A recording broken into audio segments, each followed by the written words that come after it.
Puneet. I'm actually delighted to speak with you today. You've had such a impressive 20-year career in finance. You went to some of the best schools, IIT-Delhi, MBA from Cornell. You worked with some of the biggest companies in finance in New York and in Los Angeles. So thank you for taking the time today to speak with me. I'm hoping that our conversation today might help a student somewhere interested in finance, right? So thank you for doing that. For some of our viewers, you may or may not know, actually, Puneet is my better half, and he's been a very strong SpeakerPost supporter, help me throughout the way as I, build this platform. And as we kick off this series today, I'm excited to talk to him about his own career journey. So Puneet, let's start here. You're an engineer. Yeah. You now work in finance. You made a switch from engineering to finance. So what was that process like, and what were the learnings? Okay. First of all, thank you, and I'm a big supporter of SpeakerPost, and thank you for all the work you're doing. So in my case, I started out as an engineer, and I worked for a few years, and then I went to a business school. So the process was just going to a business school, and this most people who go to a business school, the whole idea is that you get to explore a lot of different options. So let's say whatever your major is in your undergrad, you work for a few years, and after that you might realize, hey, I like what I'm doing, but I like something which is either related or something slightly different. And a business school gives you that option where you can use your experience, post undergrad experience, take those learnings, go into a business school where you're not a college grad. You've had some work ex, you understand what it is to work, and from there you can say, hey, I like this, or I don't like this, or this is where I want to spend the rest of my life. That's a good launching platform for somebody who wants to switch careers. Right. And so when you went for your MBA, what were all the options, and what did you then choose when you were there? The options were, you can go into a finance, and even within finance, there were several different fields. Somebody could choose a consulting field, somebody could choose marketing, entrepreneurship, and these are some of the major ones. There are a few, other sectors as well, but those were the top four, I would say, what people would choose. Okay, and then within finance, given you're in finance, why don't we talk about what are the different areas in finance that a student pursuing an MBA could choose? Absolutely. So there are a lot of fields. One good way of looking at it is how my business school, Cornell, had it. They had three different immersions or focus. So you could major in finance, but then you had three subsections, so to say.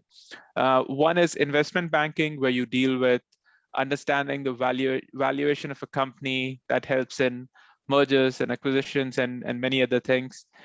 You can work in research and trading, where something that's closer to what I do, where you buy and sell stuff, and that helps if you like more of something that's moving pretty quickly and where you have to make quick decisions, pretty math heavy, if that's the kind of stuff you like. Then you have something as corporate finance. So whether it's a large tech company like Google, or whether it's a GE, a lot of these companies, they have a lot of cash which they want to invest. So whether you want to invest in just keep the cash, or you want to go out and invest in something risky, if you need to raise cash, do you go issue stocks, or do you issue debt? Those kind of decisions. And so in my case, that I chose that, even though my profession turned out to be more on the research and trading side. But and these are just three of the top three things that come to my mind. I'm sure there are a lot of others if one thinks about it. Yeah. Right.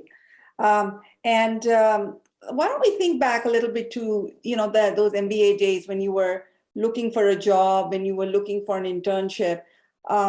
What is that one advice that you would give students who are in your shoes? Oh boy, there's a lot. Like now that when I think about that was a while ago, and I would say the biggest learning, or if I could rewind the clock and tell my younger self what I would do, I would say just go out and meet people, just talk to people. I know in this age of social media and just connecting virtually, picking up the phone and talking to someone, or just meeting for coffee, that's sort of becoming a dying art. But I think there's a lot of value to it, because you might have an idea of, hey, this is what I want to do, and it's that, okay, if I get a job in this company, or if I get a job in this field, this is how it's going to be.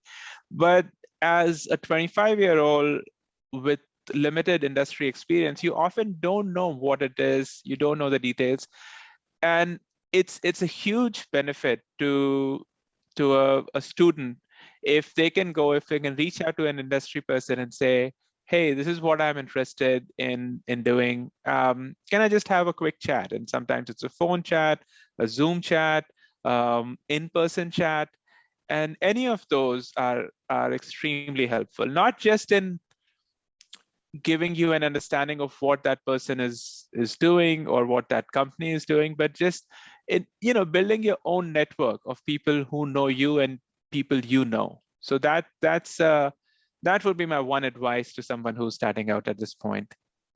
All right. I mean, that's great advice. Informationals. I think they work every time. So just, building those connections is so crucial. So right. Thank you. Those were some, that was some great insight. And, hopefully we'll come back again and do another round of Q&A with you with a deeper dive into finance. So thank you so much for your time today. Thank you. All right. Bye, Puneet. Okay. Bye.